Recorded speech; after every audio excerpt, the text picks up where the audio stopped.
Gentlemen, please welcome Jaivan Patil sir. Sir, please. Let's start.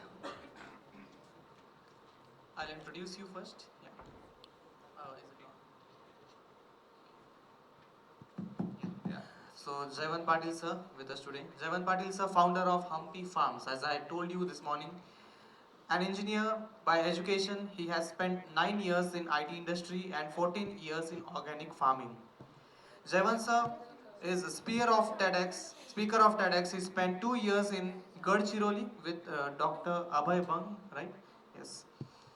Humpy Farm has been in operation for past 7 years and have received investment from many big players. Shark Tank is one of the big names. 23 lakh people or students has studied his chapter, which is in Marathi Maharashtra State Board 11th standard 11th standard textbook.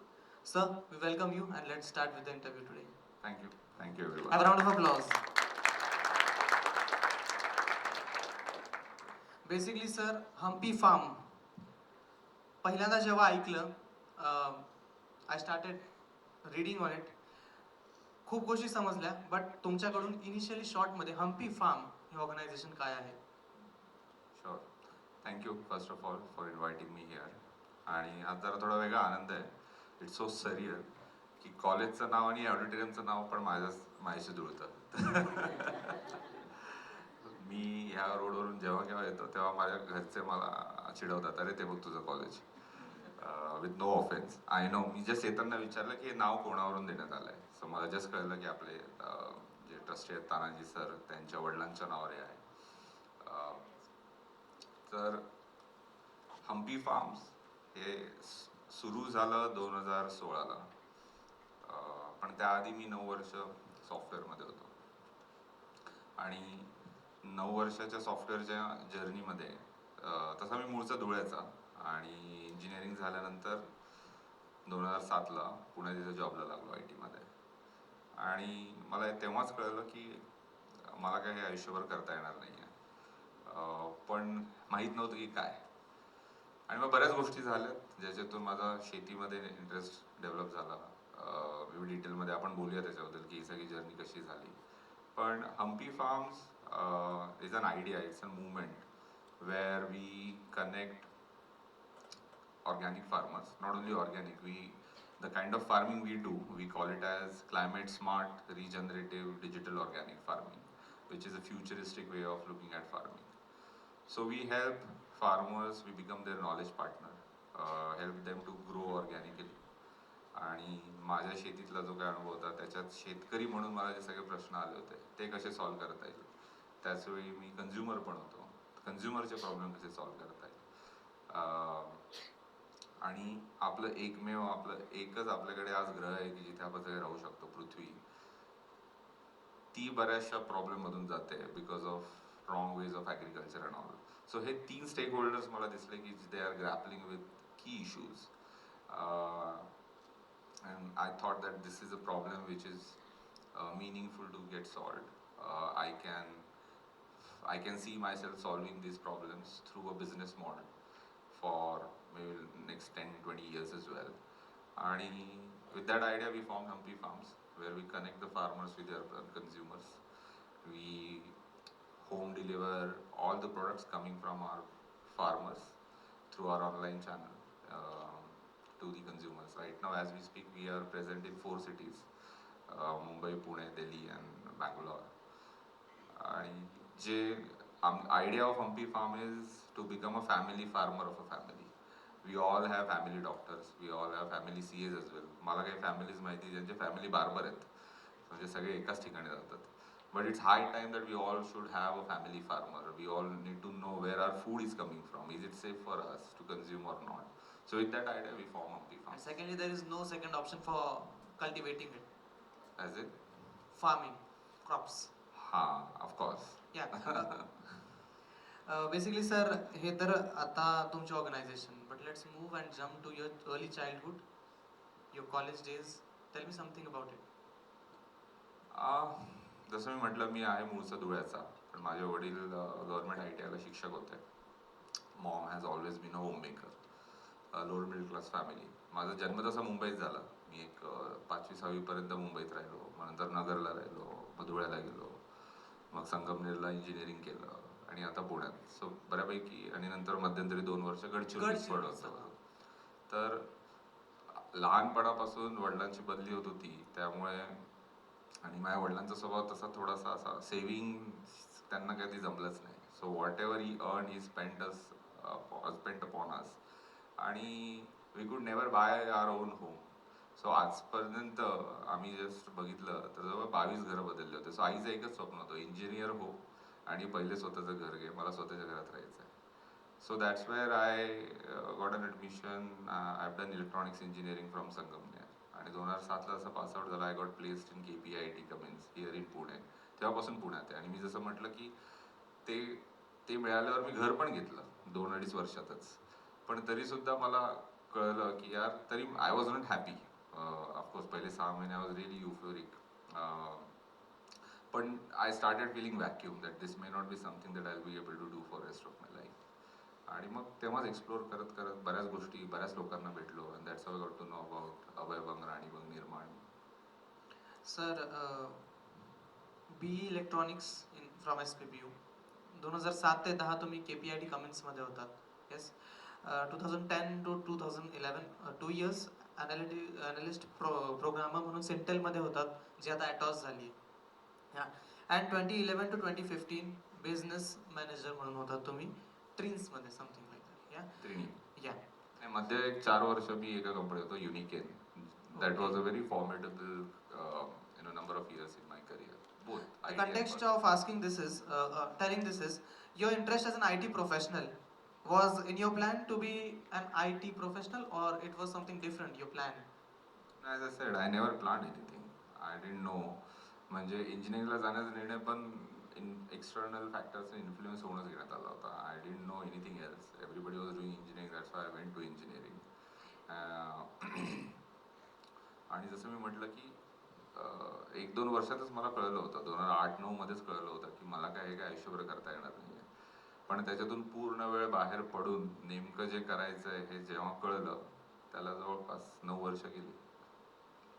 IT मधून direct इतका मोठा turn off करायचा की directly into the farming, he idea कधी spark out झाली की आता फार्मिंगमध्ये जायला हवं?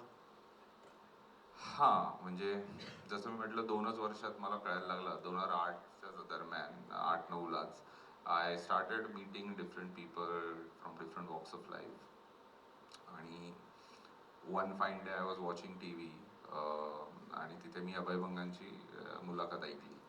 आणि मुलाखतीच्या शेवटी अभयभंग, मला माहीत नाही इथे किती लोकांना अभयभंग, राणीबंग माहिती आहेत. पण जे आज सकाळी प्रकाश आमटे येऊन गेलेत, त्यांचं जसं काम आहे गडचिरोलीत, तसंच अभयभंग, राणीबंग यांचं पण खूप मोठं काम आहे गडचिरोलीमध्ये. May be next year you should invite them. Last to last. Is he from Assam? No, Gadchiroli. Gadchiroli he from. ते 2 आठवड्यापूर्वी KBCत पण येऊन दोघं.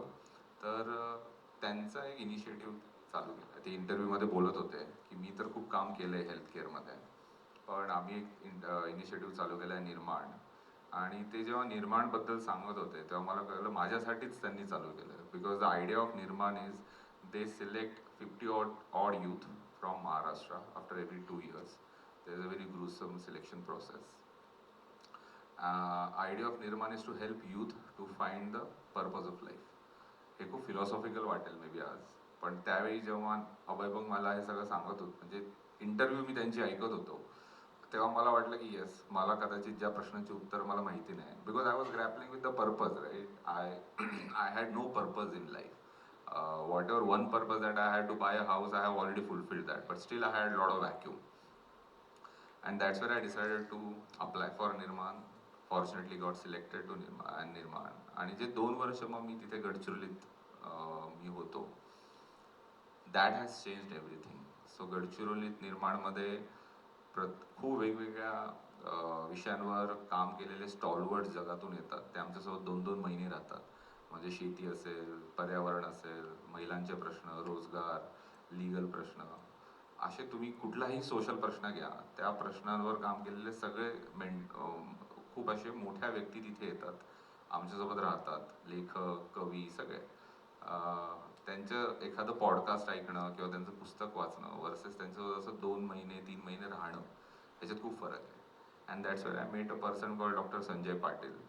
He works with BIF, Bharat Agro Industries Foundation, and he has been working in the field of conservation of indigenous seed. म्हणजे आपले जे देशी बियाणे आहे त्याच्या संवर्धनावर त्यांचं काम गेले 20 वर्ष चालू होतं.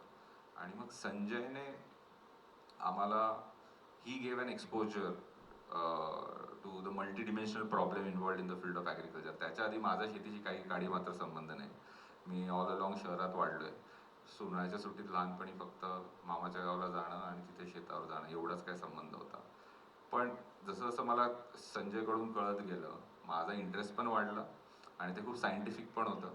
आणि थेरॉटिकली आय गॉट कन्व्हिन्स्ड की कमी खर्चाची विषमुक्त शेती हा शेतीतल्या जेवढ्या बहुआयामी प्रश्नांवरचा एक रामबाण उपाय आहे. आणि मग तेव्हा ठरवलं की आता जर काही करायचं असेल तर ह्याच क्षेत्रामध्ये कुठेतरी काहीतरी करायचं. टेक्निकल बॅकग्राऊंड, आधी तुम्ही म्हणला की तुम्ही 22 घरं बदलली आणि तुमची आई म्हणत होते की इंजिनियर बन आणि स्वतःचं घर घे. इंजिनियर असताना अचानक इथे येणं ऑर्गॅनिक फार्मिंग आणि हे फॅमिलीला कन्व्हे करणं की मी आता ह्याच्यामध्ये जम्प ऑफ करतोय आणि मला there has to be risk, there has to be unpredicted challenges. फॅमिलीला कसं कन्व्हे केलं एक, आणि सेकंडली कोण ते सराउंडिंग पीपल होते, फ्रेंड्स होते ज्यांनी सपोर्ट केला तुम्हाला? So biggest support was Nirman, of course, because तिथली जी इकोसिस्टम आहे, it has always been a pillar of support. But when it comes to family, so निर्माणमध्ये मी 2009 आणि 2010 हे 2 वर्ष होतो. मी सबॅटिकल घेऊन गेलो होतो. मी IT सोडलं नव्हतं. 2010 नंतर परत मी IT मध्ये आलो. आणि because I had EMI, home loan होतं, घर घेऊन ठेवलं होतं. लोनशिवाय कोणाला घर घेता येत नाही आपल्याला, तर तो तर भरायचा होता. त्यामुळे मला काम करणं भाग होतं. बट असं नव्हतं की मी सगळं काही सोडून पूर्ण वेळ शेतीमध्ये जाण्याचा निर्णय घेतला होता, कारण मी घेऊ पण शकत नव्हतो. तर मी काम करता करता शेती करायला सुरुवात केली. सो 2010ला जेव्हा मी आलो तेव्हा मला कळलं की मी थेरॉटिकली समजून घेतलं होतं की अशी अशी असते. पण जेव्हा मी इथल्या शेतकऱ्यांकडे, इथल्या आसपासच्या शेतकऱ्यांना भेटायचो किंवा गावी जायचो धुळ्याला किंवा चाळीसगावला, तिथल्या शेतकऱ्यांशी बोलायचो, तेव्हा त्यांच्याशी बोलल्यावर एक वेगळंच पिक्चर यायचं की त्यांचं म्हणणं असंच होतं की ह्या प्रकारची शेती प्रॅक्टिकल नाही, ह्याच्यामध्ये यील्ड येत नाही आणि हे सगळं फक्त पुस्तकामध्ये वाचायला खूप छान वाटतं. It is not financially viable. मग मी तर जास्तच कन्फ्यूज झालो की अरे जे करतायत त्यांचं यांच्यावर विश्वास नाही आहे. आणि जेव्हा मी त्यांच्याशी बोलायचो माझी माहिती बरोबर असल्यामुळे मी त्यांच्या बऱ्याचशा प्रश्नांना उत्तरं देऊ शकत नव्हतो. देन आय रिअलाइज की ठीक आहे, एक पुस्तकी ज्ञान आलं आहे, but unless I do hands on farming I may not be really may be able to understand nuances of farming. आणि जे मी थेरॉटिकली कन्व्हिन्स झालो, I wanted to validate that with my own experiment. कारण की निर्माणमध्ये आमची एक शिकवण आहे, करके देखो. म्हणजे काही पण असेल तर ते करून बघितल्याशिवाय आपल्याला कळत नाही. आणि मग मी 2010ला जॉब करता करता पुण्याजवळ नगर रोडला वाडेगाव म्हणून एक गाव आहे, तिथे मी आणि माझे सुपर बॉस होते त्यावेळेच्या कंपनीतले, त्यांनी मदत केली. आम्ही 7 एकर शेती घेतली तेव्हा. I could buy only 1 acre, rest he bought. आणि मग मी तिथे माझे शेतीचे प्रयत्न, माझे जे काही सगळे प्रयोग आहेत ते सुरू केले. आणि मी ते 5 वर्ष जॉब करता करताच केले. त्यामुळे मी जॉब सोडला नव्हता म्हणून माझ्या फॅमिलीला तेवढासा काही प्रॉब्लेम नव्हता त्या दरम्यान. ओके, आता आपण येऊयात हम्पी फार्म्स वरती. इन ब्रीफ, 2016 मध्ये तुम्ही हम्पी फार्म्स लॉन्च करण्याचं डिसिजन घेतला. जेव्हा हम्पी फार्म लॉन्च करता, पहिलं तर मी हे शार्क टँक मध्ये सुद्धा ऐकलंय, आपण पुन्हा एकदा ऐकायचंय. Hampi farm, this name, what is the actual idea behind it? So मी जसं म्हटलं, आम्ही ज्या पद्धतीची शेती करतो, climate smart, regenerative, digital organic farming, त्याच्या केंद्रस्थानी देशी गाय आहे आपली. आणि देशी गाय आणि आपली जी फॉरेन ब्रीड काऊ आहे त्याच्यातला पहिला जर फर्स्ट विजिबल डिफरन्स आपण बघितला तर आपल्या देशी गायला वशिंड असतं, ज्याला इंग्रजीत हम्प म्हणतात. आणि primary purpose for us to have Indian cow as part of our farm family is not her milk but her cow dung and cow urine. Because त्याच्याने, तिच्या शेणाने, गोमूत्राने आम्ही वेगळ्या पद्धतीचे खतं आणि औषधं बनवतो. आणि मग सगळं काही शेतातलं तिच्यामुळे होतं आणि म्हणून ती केंद्रस्थानी आहे. आणि त्यामुळेच टू हॅव अ ट्रिब्यूट, कारण मी पण माझी शेतीची जर्नी मला इस्कॉनने 3 गायी त्यांनी अशाच मला दान दिल्या होत्या, त्याच्यातून सुरू केलं आणि त्यांच्यामुळेच जे काही शिकलो मी ते शिकलो.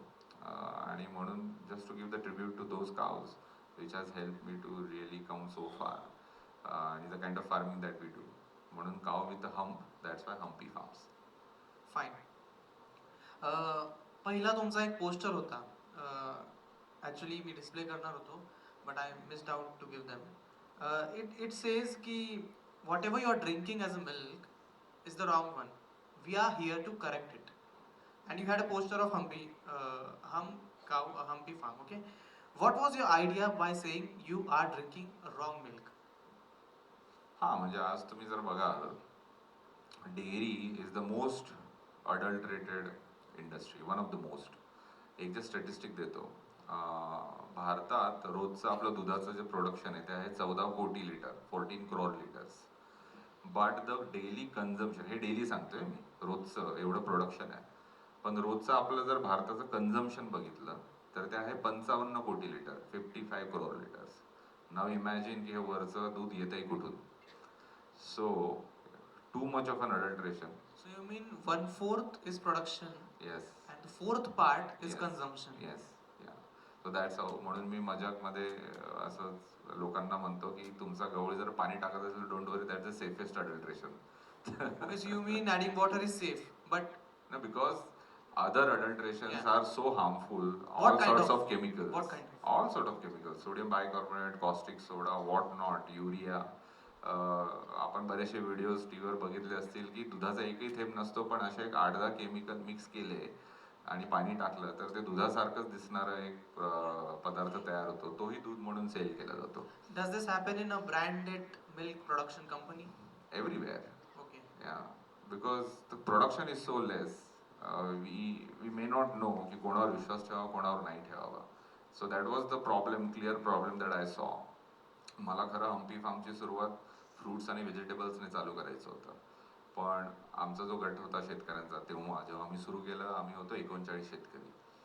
त्यावेळी ॲज अ गट we were not ready to cater to the retail market, D2C ज्याला म्हणतात, होम डिलिव्हरीचं मार्केट.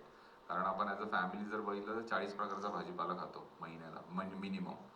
तो रोज त्याची जी सप्लाय चेन आहे ती पूर्ण मेंटेन करणं ही वेगळी शेती पद्धती आहे आणि आमचा गट ती कॅपॅसिटी नव्हती. मग ते दूर झालं. मला गहू, तांदूळ, डाळी याच्यापासून सुरुवात करायची नव्हती, because you can't model those products in a subscription. So I was very clear की आय नीड अ प्रॉडक्ट की जिथे शेतकरी आमच्या इकोसिस्टमचा भाग होण्याची जी काही मुदत आहे, जी वेळ आहे, ती कमीत कमी असायला पाहिजे, 30 ते 60 दिवस. कारण की तुम्ही समजा एक शेतकरी आहात आणि तुम्हाला मी सांगितलं की तुम्ही तूर डाळ लावा किंवा तुम्ही राईस घ्या, तर याची जी क्रॉप सायकल आहे ती म्हणजे लावणीपासून तर काढणीपर्यंत जवळपास एक 5 महिन्याची आहे, 5-6 महिने कधी जातात. तर 5-6 महिने तो पेशन्स शेतकऱ्यामध्ये नसतो ते सुद्धा अनप्रिडिक्टेड आहे आणि तेही अनप्रिडिक्टेबल आहे. तर त्यामुळे आणि इकडे कस्टमरची त्याची डिमांड पण अशी रोजची नाही आहे. त्यामुळे मला असंच प्रोडक्ट हवं होतं की इकडं शेतकरी एकदम इमिजिएटली ऑनबोर्ड होईल, कंपनी आणि शेतकरी यांच्यातला जो व्यवहार आहे, ट्रान्झॅक्शन आहे, ते इमिजिएटली चालू होईल. म्हणजे त्याला कंपनीचा ट्रस्ट बिल्ड होईल लवकरात लवकर. आणि एकदा ट्रस्ट बिल्ड झाला एका छोट्याशा प्रोडक्टने, जिथे लर्निंग कर्व छोटी आहे आणि एनिवेज देशी गाय तर आमच्या शेती पद्धतीत लागणारच होती, तर तो ट्रस्ट बिल्ड झाल्यावर मग त्याचा जो महिन्याची जी गरज असते ना शेतकऱ्याची, ती दुधाने फुलफिल होते. मग तो मेंटली रेडी होतो to take up the new challenges. मग त्याला बाकीचे क्रॉप देण्यात काय हरकत नाही आहे. आणि इकडे कन्झ्युमरला पण रोज पाहिजे असं माझं म्हणणं होतं, असंच प्रोडक्ट असावं. कारण की मग ते सबस्क्रिप्शनमध्ये असेल तर रेव्हेन्यूची प्रिडिक्टॅबिलिटी असते. एकदा राईस किंवा एकदा डाळ घेऊन गेलेला कस्टमर परत माझ्याकडे कधी येईल मला माहिती नाही, येईल का नाही ते मला रिटेनिंग माहिती देम इज नाही. डिफिकल्ट. हां, तर त्यामुळे रिपीट परचेस म्हणतात त्याला भाषेत, ते नाही येणं. मग ह्या सगळ्या कसोट्यांवर शेवटी एकच प्रोडक्ट उरलं जे आमच्याकडे होतं, ते म्हणजे देशी गाईचं दूध. आणि that's how we started with milk. आणि मग मी जेव्हा बघायला लागलो की सध्या काय प्रॉब्लेम आहे, आणि दॅट्स व्हाय आय अंडरस्टूड की यार खूपच अडल्ट्रेशन आहे. So forget about A1 A2 milk. मी तर आज लोकांना म्हणतो तुम्हाला प्युअर अनअडल्ट्रेटेड मिल्क जरी मिळालं, एक आहे अडल्ट्रेशन आणि दुसरं आहे जे खूपच रॅम्पंट आहे, ते आहे यूज ऑफ ग्रोथ हॉर्मोन्स आणि अँटीबायोटिक्स म्हणजे जनावरांना, गाईंना, म्हशींना जे सर्रास आज अँटीबायोटिक वापरलं जातं किंवा ग्रोथ हॉर्मोन वापरले जातात, ते दुधावाटे आपल्या शरीरात येतात.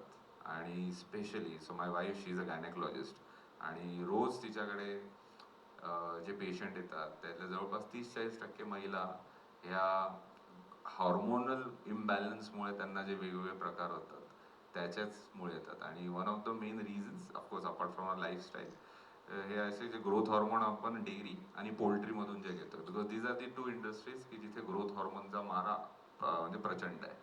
सो मला हा प्रॉब्लेम जेव्हा दिसला तेव्हा मला कळलं की अरे this is a good problem to solve, there is could be a demand. आणि तेव्हाच या देशी गाईच्या दुधाबद्दल, A2 दुधाबद्दल अवेअरनेस पण वाढत होता. And that's why we started with milk. Along with milk अजून कोणकोणते प्रोडक्ट्स? हां, मग मी जसं सांगितलं, we as a brand our aim is to become a family farmer. So दुधाने सुरुवात केली आणि मग हळूहळू आपण आपल्या शेतकऱ्यांचे जे बाकीचे प्रोडक्ट आहेत ते पण आपण ॲड केले. So as if you go to our website or app, you will see right now, barring fruits and vegetables, एका फॅमिलीला जे काही लागतं किचनमध्ये ते सगळे प्रोडक्ट आपण आता देतो. मगाशी तुम्ही A1 A2 दोन्ही मिल्कच्या प्रोटीन बद्दल बोलला, राईट? A1 A2, आता तुम्ही A2 प्रोटीन मिल्क सप्लाय करता, प्रोव्हाइड करता. Tell me about both A1 and A2, what is it? Right. So जसं तू म्हटलास बरोबर आहे, A1 आणि A2 these are the scientific terminology to denote the type of protein in the milk. दोन प्रकारचे प्रोटीन असतात, A1 प्रोटीन आणि A2 protein. So before white revolution, म्हणजे जेव्हा श्वेतक्रांती झाली वर्गीस आपल्याकडे, कुरियन ज्यांनी केली. बरोबर, त्यावेळी त्याच्या आधी आपल्याकडे ह्या फॉरेन ब्रीड काऊज नव्हत्या. आपलं दुधाचं प्रोडक्शन खूप कमी होतं. To secure nutrition security of our nation आपलं मिल्क प्रोडक्शन वाढवणं गरजेचं होतं. आणि आपल्या ज्या देशी गायी आहेत सगळ्या, प्रत्येक भागातल्या वेगवेगळ्या आहेत. पूर्ण भारतात जवळपास 30-35 नोन प्रायमरी ब्रीड्स आहेत की ज्या आयडेंटिफाय करण्यात आल्या इंडियन काऊज म्हणून. त्यांचं दुधाचं प्रोडक्शन 2 लिटर ते 5 लिटर 8 लिटर पर डेच आहे. ते शेतकऱ्यालाही परवडत नाही, आणि कारण की आणि ते आपलं पूर्ण ॲज अ पॉप्युलेशन जे आहे भारताची त्यांनाही ते पुरेसं नव्हतं. आणि म्हणून त्या काळाची गरज म्हणून आपण फॉरेन ब्रीड काऊजला इम्पोर्ट केलं की ज्या जवळपास 20 ते 40 लिटर दूध देतात दिवसाच्या. आणि पण मग अलीकडच्या काळामध्ये म्हणजे 2004-05चा हा स्टडी आहे ऑस्ट्रेलियात करण्यात आलेला, की दुधामध्ये ह्या फॉरेन ब्रीड ज्या काऊज आहेत युरोपियन, त्यांच्या दुधामध्ये जे प्रोटीन टाईप आहे ते A1 प्रोटीन टाईप आहे. आणि आपल्या सगळ्या देशी गाय आहेत भारतातल्या, गाईच नाही, आपल्या गाई, आपल्या देशी म्हशी, आपल्या देशी शेळ्या, देशी गाढवं सुद्धा, देशी उंट, एवढंच काय हे सगळे A2च प्रोटीन देतात. एवढंच काय, जगात ह्युमन्स हे A2 प्रोटीन मिल्क असतं. म्हणजे आपण जे लहानपणी आपल्या आईचं दूध पितो ते पण A2 प्रोटीन मिल्क असतं. पण या फॉरेन ब्रीड काऊजमध्ये A1 प्रोटीन असतं. आणि जी स्टडी जे झालं 2004ला, ते त्यांचं म्हणणं असं आहे की जेव्हा हे A1 प्रोटीन मिल्क म्हणजे या फॉरेन ब्रीड काऊजचं मिल्क जेव्हा आपण घेतो, when it reaches to our small intestine, it gets broken down into something called BCM7, beta casomorphin 7. आणि हा BCM7 जो घटक आहे तो बऱ्याचशा आजारांना कारणीभूत ठरतो. आणि म्हणून ती मुवमेंट सुरू झाली. आणि मग जसं जसं अवेअरनेस झाला तसं जसं लोक आता A2 मिल्ककडे वळत आहेत. मिल्क बद्दलच एक लास्ट क्वेश्चन आपण घेऊयात की shelf life something as a concept in milk and you implement UHT, ultra heat transfer. What is this process about? मला माहित की लोक या सगळ्या एकदा टेक्निकल गोष्टींमध्ये इंटरेस्टेड असतील, पण अजून थोडंसं बोर करतो कारण की खूप महत्वाचा विषय हा. आपण सगळंच दूध घेतात. इथं असं कोण आहे का, व्हीगन किती लोक आहेत की ज्यांनी दूध सोडलंय, सगळं सोडलंय? एकच आहे व्हीगन. ओके, चलो गुड.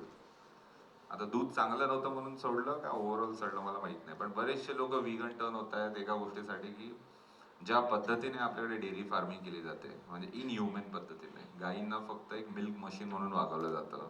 दूध द्यायचं बंद केलं की कत्तलखान्यात पाठवणं, त्यांना बांधून ठेवणं, त्यांच्या पिलांना जेवढं गरजेचं आहे, म्हणजे खरा पहिला हक्क तर त्यांचा आहे, त्यांना दूध न देणं, ह्या सगळ्या गोष्टी, त्याचे व्हिडिओ जेवढे व्हायरल होत जातात तो एक वन ऑफ द वेज आहे. आणि मग आत्ता म्हणजे गेली 8-9 महिनेच झाले आम्ही एक नवीन व्हेरियंट ऑफ मिल्क लॉन्च केलंय, ज्याला UHT म्हणतात.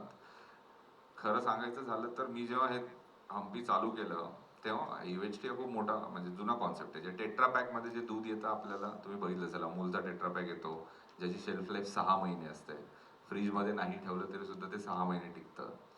तर I was vehemently against to this whole idea of UHT milk. कारण UHT मिल्कमध्ये होतं काय की दुधाला 120°C 2 सेकंदासाठी तापवलं जातं आणि इमिजिएटली कूल केलं जातं.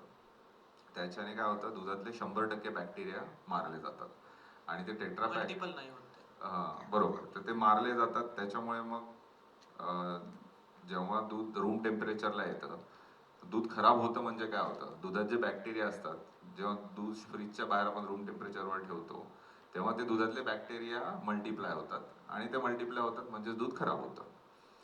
पण आता या UHT मिल्कमध्ये एकही बॅक्टेरिया ठेवला जात नाही, सगळे मारले जातात आणि इमिजिएटली ते टेट्रापॅकमध्ये पॅक केलं जातं. त्याच्यामुळे बाहेरून कुठला बॅक्टेरिया आत जात नाही, त्यामुळे ते टिकतं. त्याच्यात काय असं काही कुठले ॲडिटिव्ह प्रिझर्वेटिव्ह असतात असं काही नाही आहे. But I was steel against of this idea of जेव्हा मी सुरू केलं आहे. कारण जेव्हा त्या एवढ्या हीटला जेव्हा दूध तापवलं जातं तेव्हा त्यातले सगळे बॅक्टेरिया मरतात आणि bacteria, good bacteria really necessary for our gut health आणि म्हणून मी त्याला विरोध करायचो. पण तरी सुद्धा 9 महिन्यापूर्वी आम्ही UHT मिल्क लॉन्च केलं. तर त्याचं कारण तेच होतं की आम्ही वर्षभरापूर्वी झेप्टो, ब्लिंकिट, स्विगी, इन्स्टामार्ट याच्यावर आम्ही दूध लॉन्च केलं आपलं. ते 10 मिनिटात डिलिव्हरी देतात. त्यामुळे त्यांना एक सर्टन इन्व्हेंटरी ठेवावी लागते, कारण की त्यांना माहिती नाही किती ऑर्डर येणार आहे. जरी किती फोरकास्ट केलं तरी एक्स्ट्रा मागवतात आउट ऑफ स्टॉक न जाण्यासाठी. आणि मग रोजचं दूध त्यांना जे एक्सपायर होतं ते त्यांना फेकून द्यावं लागतं, कारण की त्याचं ते आम्हाला परत देत नाही. एकदा मी असंच बोलत होतो, the amount of milk which is getting wasted by this companies on a daily basis is huge. आणि दुसरा एक प्रॉब्लेम असा पण होता की मग हळूहळू त्यांना जो वेस्टेज कमी करणं हा त्यांच्यावर मॅन्डेट यायला लागला, कारण की सगळ्यांना आता प्रॉफिटेबिलिटीचं मॅन्डेट आहे. मग त्यांनी रादर दॅन ऑर्डरिंग मोर मिल्क त्यांनी कमी मिल्क मागवायला सुरुवात केली.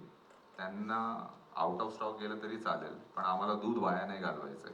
ते दूध वाया जाते म्हणून नाही, नुकसान होते म्हणून. मग आमचा धंदा कमी झाला. म्हटलं आता याला करायचं काय. देन ओनली आय थॉट की UHT मिल्क जर आपण जर केलं, पण मग UHT milk philosophically I am against. पण देन तेव्हा मी खूप वरवरच्या विचारांनी किंवा माहितीवर मी त्याच्या अगेन्स्ट होतो. But when I dug deep into it I realise की अख्ख्या भारताने म्हणजे फक्त काय गुड बॅक्टेरिया नाही आहेत ना त्याच्यात, that's the only thing. But once you open the Tetra Pak, बाहेरचे बॅक्टेरिया त्याच्यात जातातच, कारण की त्याचंही दही लागतं. So that's how you can get the good bacteria.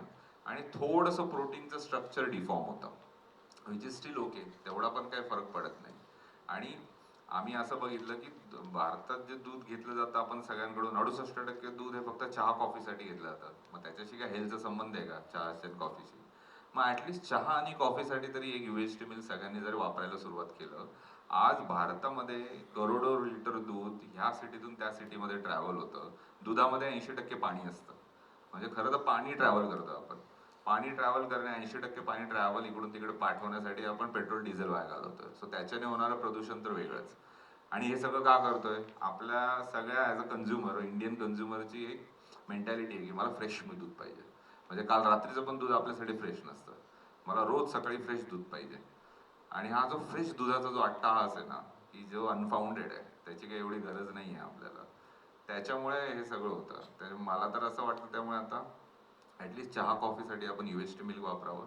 ठीक आहे, जिथं लहान मुलांना द्यायचं आहे किंवा काही आयुर्वेदिक मेडिसिन ज्या दुधासोबत घेतल्या जातात, तिथे तुम्ही फ्रेश मिल्कचा अट्टाहास काही धोका नाही. कशात? UHT मिल्कमध्ये चहा कॉफीसाठी यूज करा. नाही, धोका कशातच नाहीये.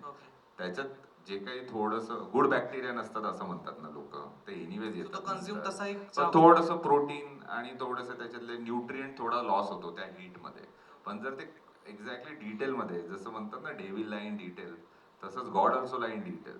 If you get into the detail की नेमकं किती पर्सेंटेज प्रोटीन कमी होतं, नेमकं किती पर्सेंटेज एन्झाईमचा लॉस होतो, तर तो इतका निग्लिजिबल आहे. त्याच्यासाठी जो तामझाम चालवला आपण भारतीयांनी, करोडो लिटर दूध, करोडो लिटर पेट्रोल डिझेल जाळून रोजचं इकडून तिकडे पाठवलं जातं आणि त्याच्याने 40% दूध आपलं डंप होतं, असं ह्या अख्ख्या सायकलमध्ये एनी हाव. आणि मग त्याच्यासाठी ह्या सगळ्या कंपन्या त्याच्यात कॉस्टिक सोडतात, कारण की मग त्यांना इथून जर जयपूरला दूध पाठवायचं तर 3-4 दिवस टँकरला लागणार, मग ती शेल्फ लाईफ वाढवण्यासाठी त्याचं अडल्ट्रेशन करणार. तर हा सगळा तामझामच बंद होईल जर आपण ॲज अ कन्झ्युमर थोडंसं डोळसपणे बघितलं की UHT चहा कॉफीसाठी आणि एकदम काही हेल्थ रिझनसाठी जर घ्यायचं असेल तर तिथं fresh milk, and that's why we launch UHT milk. Okay. Shark Tank तुमच्या या जर्नीचा खूप मोठा भाग राहिलाय. It is integral part of your journey. Shark टँकचा एक्सपिरियन्स, तिथे जाण्याची आयडिया कुठून आली आणि तो ओव्हरऑल एक्सपिरियन्स कसा होता? म्हणजे ह्या प्रश्नाचं उत्तर मी जवळपास आता 3 वर्ष झालेत शार्क टँकला. 3 वर्षात 1000 दिवस झालेत ना. मी जवळपास 5,000 वेळा या प्रश्नाचं उत्तर दिलं असेल, पण तरी मी तेवढंच एक्साइटमेंटने 5,001 पण उत्तर देतो, because the whole experience was really great. As you rightly said, it was one of the important milestones in our life. Because when Shark Tank happened, we as a company were losing money, we were burning money, and it was म्हणजे ती investment मिळणं आमच्यासाठी अत्यंत गरजेचं होतं. 1 crore was invested या आणि त्याच्यामुळे आणखी बरेचसे इन्व्हेस्टर गोळा झाले, and overall we raised $1 million after that. तर शार्क टँकचा तर मी नेहमीपासूनच फॅन होतो. शार्क टँक US मी गेले कितीतरी वर्ष बघतोय, एकदम एव्हिड वॉचर होतो, आणि always I use to feel की अरे इंडियात आलं पाहिजे. आणि मला अजूनही आठवत आहे, मला वाटतं 2020 का 21 असेल, 2 जुलै पहिल्यांदा शार्क टँकचा यूट्यूबवर प्रोमो आला की शार्क टँक इंडियात येत आहे हिंदीमध्ये. I was so excited. त्या दिवशी रात्री त्यांचे रजिस्ट्रेशन ओपन झाले आणि जवळपास एक 5-6 स्टेजेसची प्रोसेस आहे ती. इट टूक अराउंड 2 months आणि वी वेंट देअर, आणि दॅट वॉज आम्ही जे 4 दिवस होतो, बरीचशी रिहर्सल घेतली जाते. लोकांना वाटतं सगळं स्क्रिप्टेड आहे, पण रिहर्सल फक्त जे आम्ही जसं आतमध्ये शिरतो त्यावेळी जे पहिलं आमचं 2 ते 3 मिनिटाचं जे पिच असतं त्याचीच फक्त रिहर्सल होते. बाकी आम्ही जसं ते दरवाजा उघडला आणि पहिल्यांदा आम्ही टँकमध्ये गेलो, त्यावेळी पहिल्यांदा आम्ही शार्क्सला भेटलो सुद्धा. म्हणजे लास्ट मोमेंट पर्यंत तुमच्यासाठी सगळंच न्यू असतं. सगळं 100%. आणि आम्ही तर सीझन 1 मध्ये होतो, त्यामुळे आम्हाला माहितही नव्हतं की कोणता शार्क कसा असतो, काय असतो, ते कसं बघतात कंपनीला. आता एवढे सीझन झाल्यावर, 3 सीझन झाल्यावर कंपन्यांना माहिती आहे आता की पियुष बन्सल कसा विचार करतो, अनुपम मित्तल कसा विचार करतो, हे सगळं माहिती आहे. पण आमच्यासाठी it was like first time. Confidence होता का की we will be get invested? नाही, अजिबात नाही. I was extremely nervous.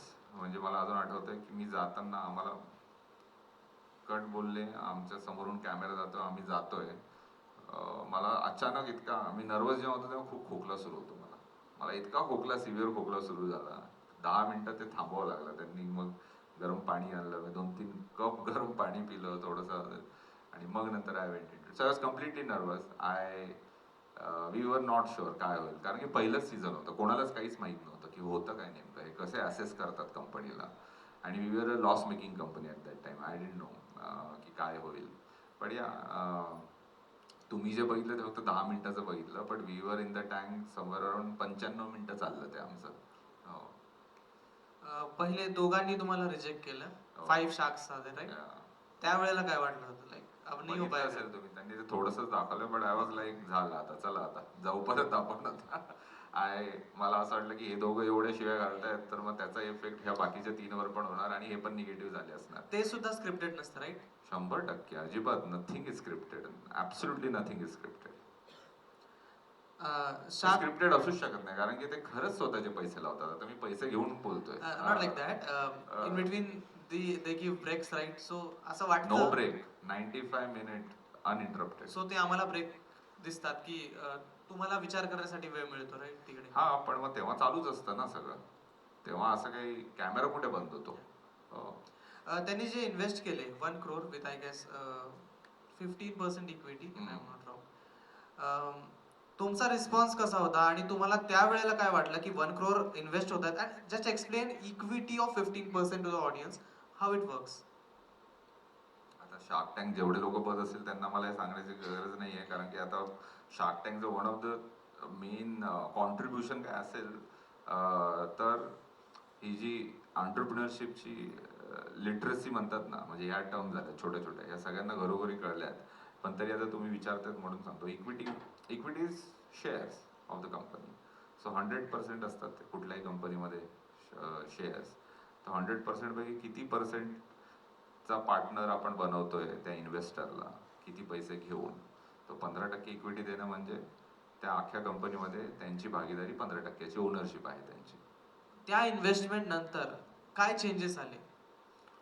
भरपूर. तर इमिजिएटली मी सांगितलं आमची इन्व्हेस्टमेंट फक्त 1 करोडपर्यंतच नाही राहिली, त्याच्यानंतर बाकीचे बरेचसे एंजल जॉईन केलं. सो शार्क टँकचा रिस्पॉन्स होता बाकीचे जेवढे इन्व्हेस्टर्स तुमच्यापर्यंत पोहोचले नंतर? पोहोचले नाही, त्यांच्याशी आम्ही ऑलरेडी बोलत होतो, पण ते या ना त्या कारणाने टाळत होते.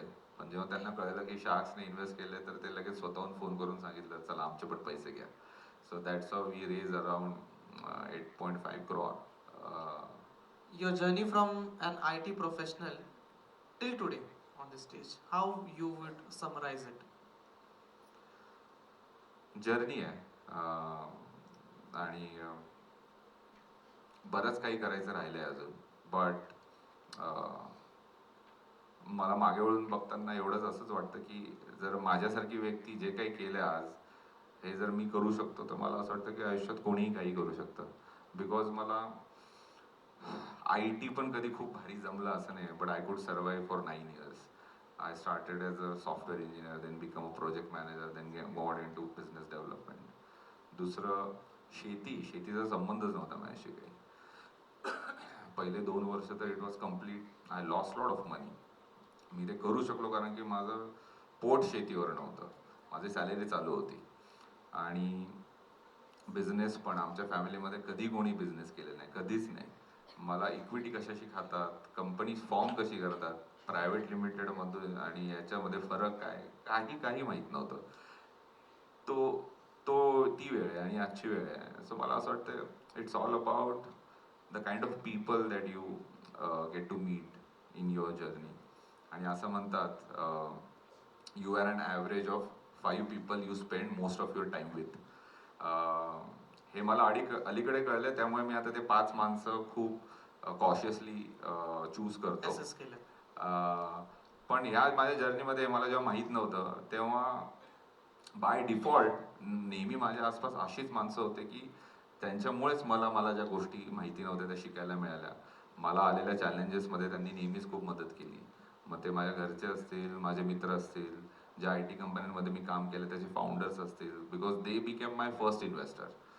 शार्क टँकचं तर राऊंड आत्ता झाला 2 वर्षापूर्वी, पण जेव्हा हम्पी फार्म चालू केली, 39 लाख रुपयाची इन्व्हेस्टमेंट माझ्या एक्स बॉसेस, मी ज्या 4 कंपन्यांमध्ये काम केलं आधीच्या IT कंपन्यांमध्ये, त्यांचे जे माझे बॉसेस होते, दे बिकेम माय फर्स्ट इन्व्हेस्टर.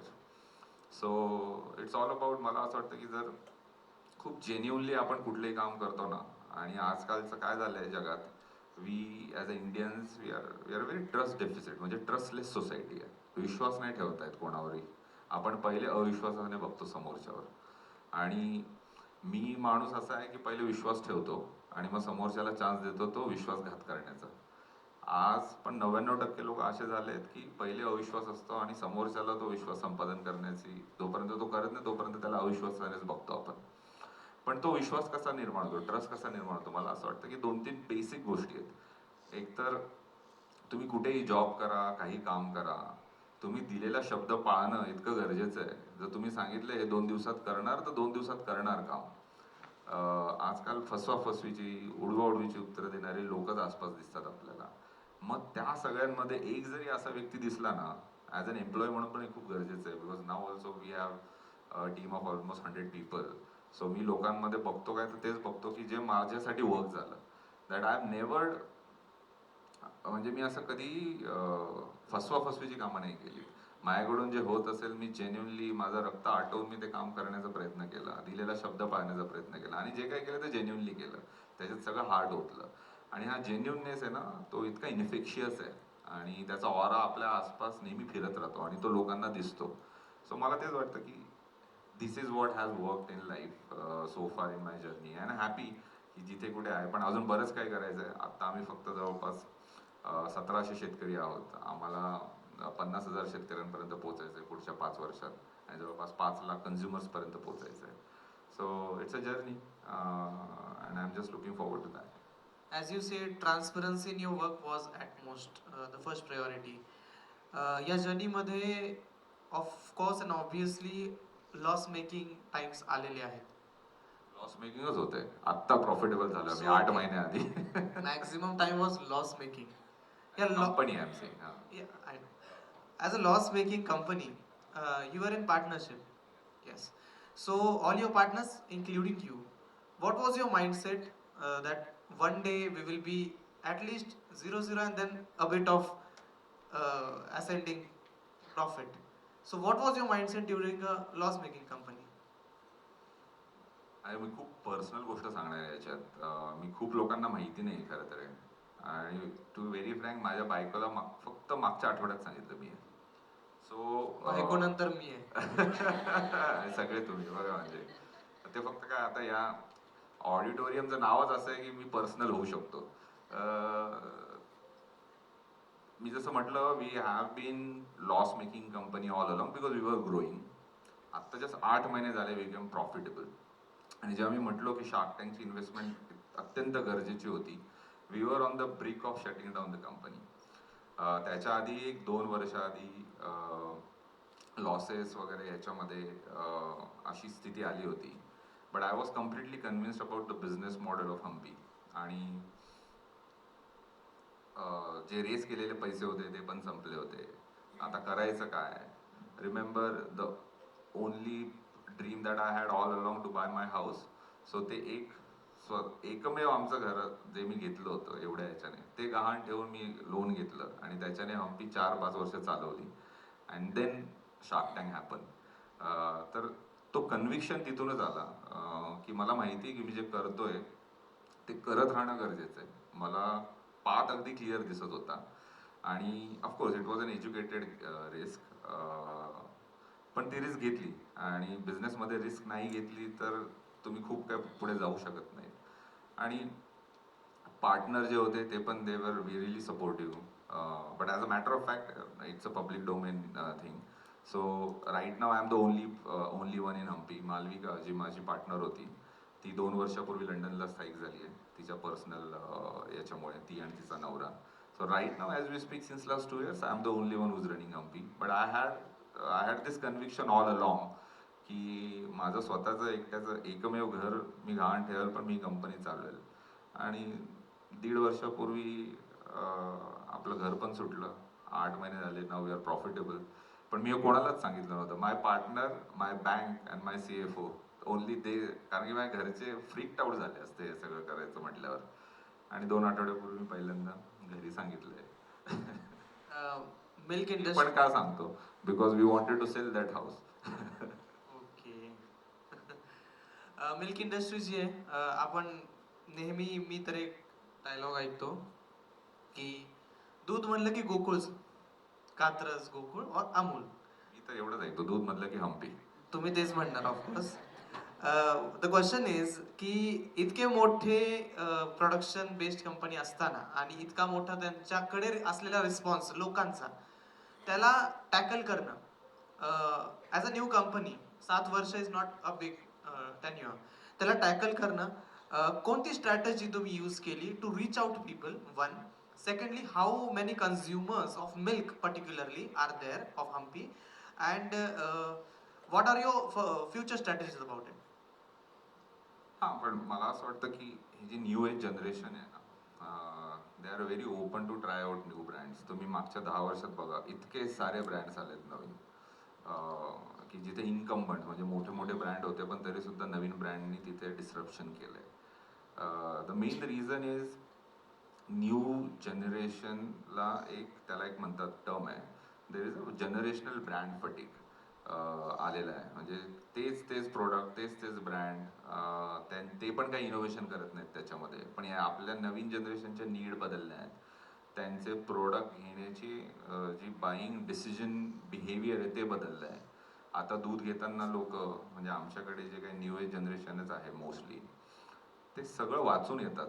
त्यांना माहिती असतं की काय अडल्ट्रेशन असतं, कसं ते चेक करायचं, A1 A2चा फरक काय आहे, मग तुमचं खरंच A2 हे कशावरून, मग शेतावर येऊ शकतो का, बघू शकतो का, तुम्ही गायींना कसं ठेवतात, गाय दूध बंद झाल्यावर तुम्ही काय करतात तिचं. आता मला सांगा, हे सगळे प्रश्न तुम्ही गोकुळला, अमूलला विचारू शकतात का? नाही विचारू शकत. पण ही गरज बनली आता नवीन कस्टमरची. They are more aware. They are doing much more inform choices. आणि आधीची पिढी आपल्या हेल्थविषयी तेवढी जागरूक नव्हती जेवढी आजची पिढी आहे. So anything which is getting consumed inside your body or on your skin, each one of us has become so much aware. त्यामुळे डिरेक्ट टू कन्झ्युमर ब्रँड की जिथे कम्युनिकेशन आहे, त्यांना माहिती आहे की यांचं पूर्ण कंट्रोल आहे. जिथून दूध येतं, every drop of milk that they have, they are directly farmer कडून आमच्या घरी येत आहे. There are no middlemen. That is the reason why all the D2C brands has been working. आणि जसं जसा हा क्लास वाढतोय तसं तसा आमचा पण धंदा वाढतोय. आणि त्यामुळे मोठे ब्रँड एनिवेज A2 मिल्कमध्ये नाही आहेत. आमचं निश खूप क्लिअर आहे, आमचं फोकस खूप क्लिअर आहे. आम्हाला A2 मिल्कमध्येच राहायचं. You are the only one A2 milk producer in Pune or Maharashtra? No, there are so many. Okay. There are so many, but we are the only one who is A2 certified, and we are the only one who is selling only A2. बरेचसे A2 milk विकणारे जे लोक आहेत, they can't really authenticate themselves as A2, just because there is a demand for A2 and there is nobody who is asking them. They are selling it. How many consumers, as I asked? So in pan India on a daily basis, we are right now selling almost 28,000 to 29,000 liters of milk on a daily basis. If you translate that into the consumer, it's somewhere around 54 to 58,000 customers are there, daily customers. Yeah. 4 cities or? 4 cities. Yeah. This is conclusive questioning. Questioning has been done. Any special message for the audience today? मी काय message देणार? मी फक्त मला असं वाटतं की जे काय माझ्या प्रश्नांमधून माझ्या जर्नीमधून मी थोडंसं काही सांगू शकलो.